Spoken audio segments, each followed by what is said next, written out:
Disney bath bombs and matching soups?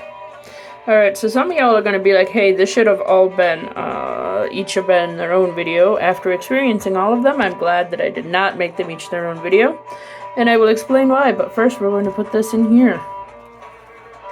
And we're going to let you see how this starts.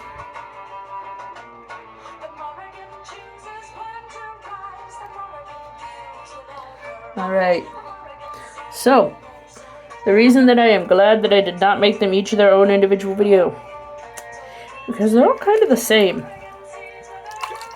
Like, alright, we're gonna go over the pros first. Pros, each of these soaps actually foams quite well. Like, they do a really good job at being bath soap, and I understand they're supposed to be body soap or whatever for showers or whatever. Nobody's gonna do that. Nobody's gonna buy a set of bath bombs and be like, yes, let me use the soap that matches the bath bomb as a body soap instead of as bubble bath. Nobody's gonna do that. So, the problem is that all of the everything kind of smells the same. And by that I mean, it's already almost done. By that I mean, they all kind of smell vaguely fruity with like slight overtones. We're at the end, I will reveal it at the end. There we go. Quick look. So, we're gonna start with Jasmine, because Jasmine was the most boringest, most plainest. It was vaguely fruity smell ever. Not only that, but because Jasmine's bath bomb was white, it gave you literally no color in the bath water. And the tiny amount of shimmer that they put on the top of the bath bombs does not transfer over into the bath itself. So, Jasmine was the saddest one, because she had the most generically plain fruity scent. There's her keychain. Ariel was generic fruit that leaned slightly more pineapple. Snow White was generic fruit that led slightly more blueberry. In fact, I'm kind of glad that I ended with Belle, because Belle is the first one that was slightly less generic. And by that I mean, it's still generic, but instead of being only fruit, it's that generic fruit and floral smell.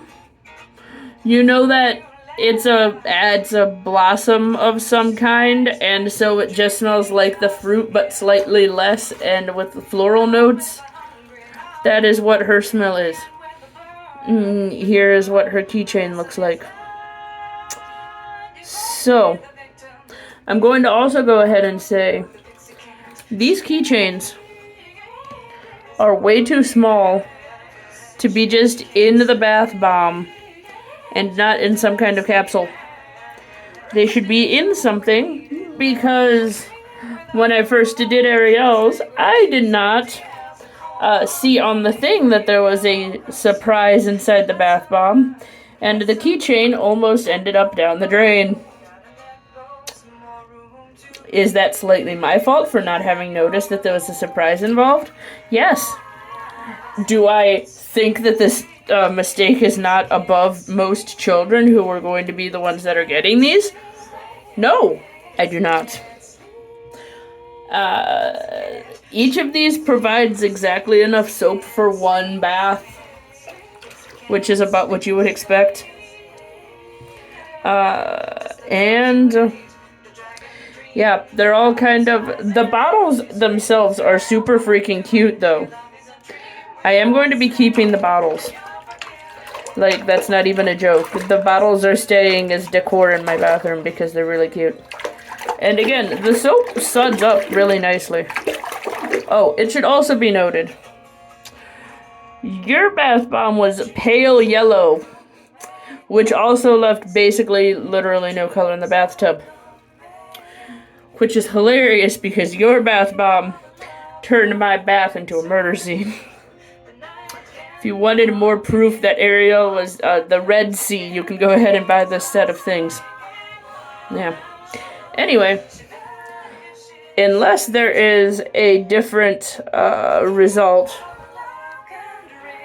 all of those guys are going to end up being a video at the a video as a thing instead of multiple separate videos too, because I believe that by the same brand.